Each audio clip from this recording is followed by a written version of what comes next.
Hello everyone, my name is Olivia and today we're going to do the comfort reading tag.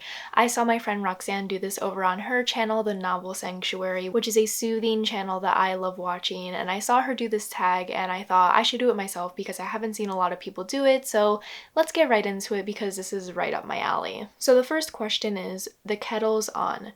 A book of steadfast comfort, always there for you, makes any day better like a cup of tea or your favorite warm drink. So I have two books to show you for this question, and these are books that I don't necessarily reread because I'm not very big on rereading books in general, but these are books that when I think about them I get a lot of comfort and I miss those worlds and I miss the atmosphere that these books created that I fell into, and I miss the memory of reading these books. The first one is a memoir and it is Bella Figura by Kamen Mohammadi, and this is a memoir that I just greatly enjoy. I remember reading it during the summer and I remember it changing my perspective on life. It made me want to live a slower life. It made me want to live with more intention, and it made me appreciate the smaller things in life like food, friendship, and just disconnecting from social media and just living your life to its fullest. So Bella Figura I just have a lot of fond memories with, and I do want to reread it eventually,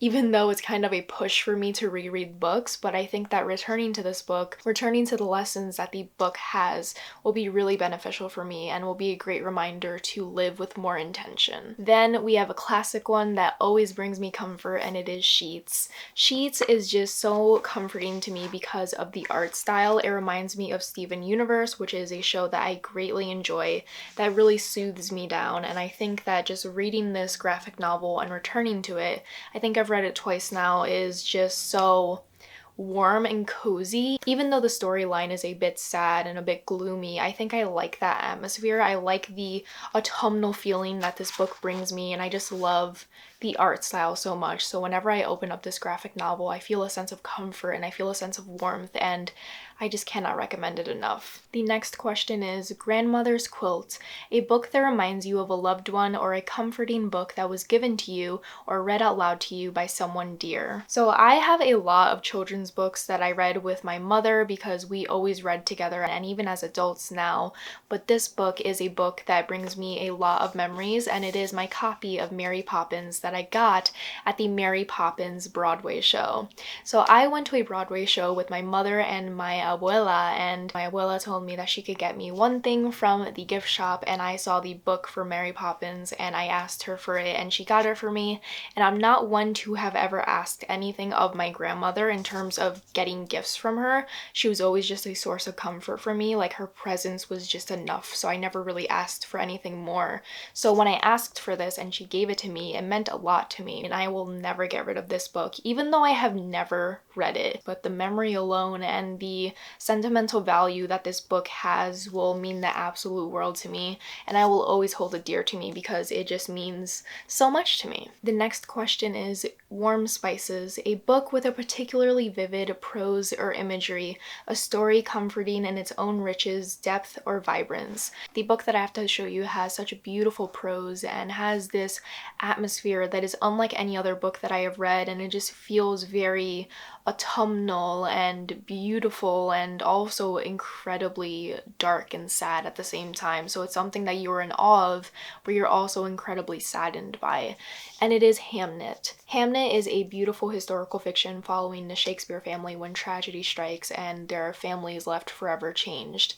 It is written in such a beautiful way that feels like water flowing. It feels like you're flowing down a river and you're falling deeper into this story that feels somewhat dreamlike because it is centered solely around this family, and it feels very enclosed and the outside world doesn't really have an effect on them. And one blurb from the Boston Globe says it is a family saga so bursting with life, touched by magic, and anchored in affection that I only wish it were true. And while it is very dark and gloomy, it still offers me some comfort because I love the exploration of family in novels, and I especially love the exploration of grief in novels, and this kind of combines it together in a very specific setting with a very specific family, and it offers a lot of insight into Shakespeare's work, into what inspired him, and it also sheds a lot of light on his wife, Anne Hathaway. So cannot recommend this book enough. It is It is just so beautiful. The next question is Candlelight, a book that keeps you going and encourages you when things feel dark.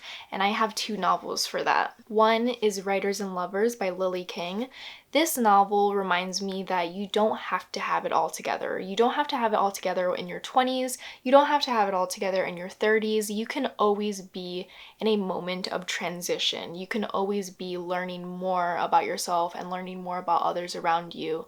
You can always start over. You can always grow and be a better person. And Writers and Lovers also talks a lot about creativity and chasing your dreams and trying to put yourself out there in the artistic world. And Writers and Lovers just offered me a lot of comfort because it held a mirror up to my own life, and I feel like it can hold a mirror up to a lot of people's lives because I feel like nobody actually has it all together, and Writers and Lovers reminds you of that. There's a lot of different things that are happening in Writers and Lovers, and I think that this really captures the complexity of what it means to be human, what it means to be an adult, what it means to have a very creative type of mind where you're always thinking of something that you have to create. You're always comparing yourself to other people in your field. And I think that Writers and Lovers offers me a lot of comfort because it reminds me like, hey, you don't have it all together. You may feel like you're lost, but you know what? Everyone feels that at some point and you're not alone. Another novel that offers me a lot of comfort, simply because I read it at the right time in life, is Lauren Bacall's memoir, By Myself and Then Some. This is the older edition by myself, and yes, the cover has really gone through something. I did not do this. I ordered it and it said it was in new condition. So, let's move on from that. By Myself and Then Some means a lot to me because Lauren Bacall herself means a lot to me. She is my favorite actress from old Hollywood. Her story, her aesthetic, her voice, her personality just really calls to me. This is her memoir where she speaks about her rise to fame. She speaks about her relationship to Humphrey, her relationship to Broadway, and eventually losing Humphrey Bogart. And when I listened to this memoir and I heard her narrate her own story, I was also going through very similar things in my own life. Like when she was losing Humphrey Bogart, I was losing someone very dear in my life, and the grief that she was going through while she was visibly watching her husband die in front of her was something that I was also going through. So it offered me a lot of comfort because it made me feel like I wasn't alone. It comforted me in a way that I don't think other people could have. And reading her experiences and reading about her grief and reading about this very difficult time in her life where she was grieving someone who was still alive, but you knew they were going to eventually leave you, is just such a very specific scenario that I just didn't know that I needed to read about, and I didn't know I needed to read about it at that time, but because I read at that time, it left such a big impression on me because we were going through something at the same time. So in a way, this book helped me with my grieving process. It offered me comfort, and it just reminded me that some people go through the same scenarios as you, even if they are in a completely different time period, and it just made me feel more connected to Lauren Bacall because I feel like our stories really aligned. Even though I am not married to the #1 actor of all time according to the AFI, I feel like her life really mirrored mine in different ways, and I'm really appreciative of that. The next question is Laugh Medicine, a book that makes you laugh out loud or grin widely, coming to the rescue on the gloomiest days. One person commented on my video, I don't know which one, where it says, your book recommendations are really dark, but I love your aesthetic. And I was like, you know what? They really captured the essence of this channel.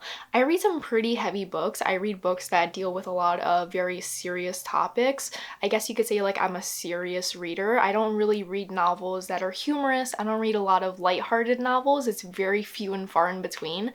So I was looking at my shelves, I was looking at my Goodreads, I was looking at all the audiobooks that I listened to, and I could not find a novel that made me laugh out loud. Also take into account that I don't have a typical sense of humor. Like the typical things that would make other people laugh do not make me laugh at all. But like if people are just naturally witty and sarcastic, that's my type of comedy that I love. So I don't have a book that made me laugh out loud. I'm pretty sure there are certain like scenes in a romance novel, especially if it's a rom-com, that made me laugh out loud, but I don't think that there's a novel that like made me laugh all the time and made me feel like joyous. So I don't have an answer to this question. The next question is, in bed all day. You got your warm drink, a cozy blanket, maybe your grandmother's quilt.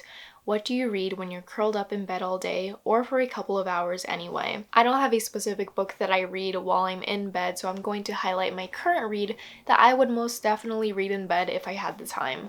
And it is Outline by Rachel Cusk. Yes, I'm finally reading this book. After mentioning it in countless videos, I'm finally getting to it and I'm really enjoying it so far. I am only about 60 pages in, but this is a book that I would definitely read in bed and I would just have the coziest time. And I hope I can do that this weekend and get deeper into this book. It's a very interesting story. It's a story that I would pitch as a no plot, just vibes type of book, and I'm really enjoying it so far. I took a break to scroll on TikTok and I forgot where I left off. So, where were we?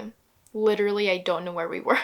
Question number 7. Endless Comfort. A book that brings you solace no matter how many times you reread it. We already established that I don't like rereading books, but there are a few exceptions to that. One great exception is The Great Gatsby, which I have reread maybe 4 times now, maybe 5 times. The Great Gatsby is one of my favorite classics of all time. It's incredibly short, it's not that difficult to get into, the language is very accessible, and it's full of drama, it's full of action, it's full of opulence, it's full of hedonism, and that's exactly what I love about it. It's just a story that I can always return to, and I'm always excited to return to it, to annotate, and to really engage with the text and look at it from a different angle every single time that I read it. So that is a story that I always find comfort in rereading, and I'm always very excited to reread compared to other books that I just would never see myself rereading. Question number 8 is Portable Hope, a book that restores your faith in humanity, faith in life, faith in yourself. A book that says it's going to be okay, the world is full of good things, and tomorrow will be better. And I feel like there's one book that everyone will pick for this question if they were to do this tag, and I have to pick The Anthropocene Reviewed by John Green. This is a nonfiction just chronicling different aspects of humanity that John Green is inspired by and fascinated by, and he kind of delves into each topic during each chapter and then rates them on a scale from 1 to 5. This nonfiction I went into not expecting a lot out of it, and I got so much out of this nonfiction. It gave me hope, it gave me faith in humanity, and it also made me realize how beautiful society can be, how beautiful the human connection can be. And John Green just really restored my faith in humanity and just reminded me like there are good things in society along with the bad, and you can always focus on the bad, but there are some good things that you should really appreciate and remember and hold dear to your heart. And I feel like The Anthropocene Reviewed is just a great novel if you were feeling down, if you want a quick nonfiction to get into, if you want a great audiobook to listen to. Question number 9 is A Basket for Your Neighbor. Just as it's lovely to be comforted by books, it can be lovely to pass the comfort along.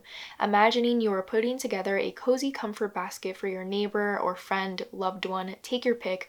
Which books would you include? 1, I would include Kiki's Delivery Service. This is another novel that is mostly just vibes, no actual plot. It is magical, it is whimsical, it is soft and cute. There's not a lot of action to it, there's not a lot of heaviness to it. It's just a story about a teenage witch as she is running a delivery service. It deals with burnout, it deals with finding your passion, and it's all following this tiny girl who is learning to become a witch, learning to become independent, all set in the backdrop of a very cute, close-knit town. Then I have Mooncakes, which is something cute and quick to read. It deals with witches and werewolves and family and love, and it also is incredibly diverse and beautiful and is the perfect thing to dive into if you're looking for a quick, lighthearted read. Then I have Love on My Mind by Tracy Livesay. I love this romance novel so much. I think it's incredibly underrated. It is about a PR executive who has to work with a reclusive, grumpy computer tech genius as he's preparing for the launch of his next great piece of technology. And she has to kind of fix his image because he is very aloof to the public, and their romance is beautiful and healthy and wonderful, and I just love this romance novel so much. Then I have Little Women, the novel, and Little Women, the script. These are both amazing. take your pick if you want something long, if you want something short, if you want a classic novel to read that is comforting, and you really journey alongside these main characters. You see them grow from girls to women, you see them get closer together and fall apart and come back together. It is just a beautiful story about family, about writing, about love. And then we have the screenplay for Little Women. This screenplay is available on Variety, I believe, but I will be sure to link it down below and you can read the PDF if you want. But I printed out a copy for myself to add to my collection, and it is just so incredibly beautiful and well written. If you really enjoy the recent adaptation of Little Women and you find a lot of comfort in that movie, I would highly recommend you reading the screenplay because it adds so much more depth, it adds so much more value to the story that Greta created in a very different way from the actual novel, because this follows two different timelines while Little Women is in chronological order. So this is a very beautiful screenplay. It adds a lot of depth to the characters in the movie, and it adds a lot of context that you would not see in the movie. And I think that the screenplay is just beautiful, and I highlighted it as well, and it's always something that brings me a lot of comfort when I think about it. And if you even want to hurt yourself even more, read this while playing Champagne Problems by Taylor Swift on repeat. You'll cry. It's great. It's fun. I do that. I think about that all the time. And the last question is A Walk in the Woods. Though we'd like to stay up curled up indoors with our books forever, or at least I would, we've got to venture out into the world again sometime. A walk in the woods always helps me feel refreshed. Tell us about a book with beautiful nature writing, or a book that restores your peace. And the book that I want to mention is a nonfiction called Braiding Sweetgrass. This is a book where the author really explores her indigenous culture and her connection to nature and the beauty and importance of nature and how we are all connected by it, we are all changed by it, and we should all appreciate it and protect it. So it delves a lot into different parts of nature and how we are directly affected by it. It talks a lot about how indigenous communities are very much connected to nature and how they have a very special relationship with it. It also highlights the author's connection to her heritage and how she connects through her heritage through nature, and she is trying to learn the language of her community, and she's trying to keep her heritage alive through nature, through her language, and through her wisdom. So that is the end of the comfort reading tag. I hope this video brought you a lot of comfort watching it, and if you have any specific comfort books that you would highly recommend, please put them down below along with the genre so we can get some great recommendations for things that are light, warm, cozy, and just very comforting in general. If you want to do this tag yourself, be sure to tag me as well so I can watch your video. And if you want to follow me anywhere else on social media, my links will all be down below. Thank you so much for spending your time with me, and I will see you in another video very soon. Bye!